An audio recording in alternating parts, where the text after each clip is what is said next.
জুলাই মাসেও দেশে বন্যার আশঙ্কা করছে আবহাওয়া অধিদপ্তর। বন্যা হতে পারে আগস্টেও। বিশেষজ্ঞরা বলছেন স্বল্প, মধ্য ও দীর্ঘমেয়াদী পরিকল্পনার মাধ্যমে বন্যার কবল থেকে মানুষকে রক্ষা করা সম্ভব। এরই মধ্যে 10 লাখেরও বেশি মানুষ সিলেটে পানিবন্দী অবস্থায় রয়েছে। আবহাওয়াবিদরা বলছেন জুলাই মাসে সাধারণত দেশে সর্বোচ্চ বৃষ্টিপাত হয়।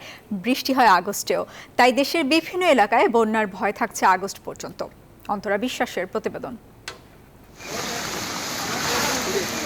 2022 সালের জুনের ভয়াবহ বন্যা এখনো ভুলতে পারেনি সিলেট অঞ্চলের মানুষ। এবারও বর্ষায় চোখ রাঙাচ্ছে বানের জল। গত কয়েক বছর ধরেই বর্ষাকালে টানা প্লাবিত হচ্ছে সিলেট অঞ্চল। অনেকেই প্রশ্ন করছেন, এমন ভারী বৃষ্টি তো আগেও বহুবার হয়েছে, তখন তো ডোবেনি সিলেট, তাহলে এখন কেন? বর্ষাকালে বৃষ্টি বেশি হবে সেটি স্বাভাবিক, কিন্তু বৃষ্টি বাড়লেই বন্যা হবে সেটাও কি স্বাভাবিক? বিশেষজ্ঞরা বলছেন সিলেট অঞ্চলে ঘন ঘন বন্যার কারণ আসলে দুই ধরনের, প্রাকৃতিক ও কৃত্রিম।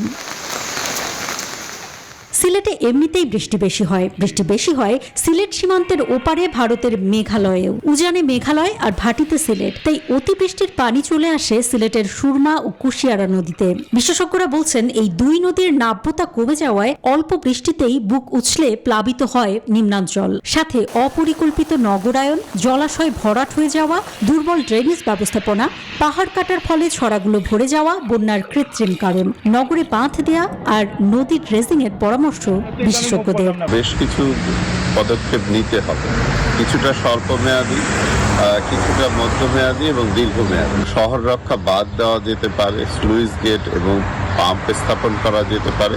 অন্যদিকে যে ছড়াগুলি আছে সেগুলি পরিষ্কার করা এবং জলবায়ু পরিবর্তনের অভিজ্ঞতার ফলে যে অতিরিক্ত বৃষ্টি হওয়ার সম্ভাবনা আরও, যেটা আইপিসিসি অন্যান্য রিপোর্টে বলেছে, সেখান থেকেও কিন্তু আমাদের ব্যবস্থাপনা এখনই নিতে হবে। আবহাওয়াবিদরা বলছেন জুলাই মাসে সাধারণত দেশের সর্বোচ্চ বৃষ্টিপাত হয়। বৃষ্টি হয় আগস্টেও, তাই দেশের বিভিন্ন এলাকায় বন্যার ভয় থাকছে আগস্ট পর্যন্ত। বন্যাটা হলো, এই পানিটা তো আস্তে আস্তে নামবে, পুরো বাংলাদেশের ভেতর দিয়ে এটা বঙ্গোপসাগরে ড্রেনেজ হবে। এইটা যখন মধ্যাঞ্চলে থাকবে, এই সময় যদি একটু শক্তিশালী বা ভারী ওয়েট স্পেল আসে, সেক্ষেত্রে মধ্যাঞ্চলে যেহেতু পানি থাকবে, এরপরে আরো পানি যোগ হলে মধ্যাঞ্চলে কিছুটা বন্যা হতে পারে।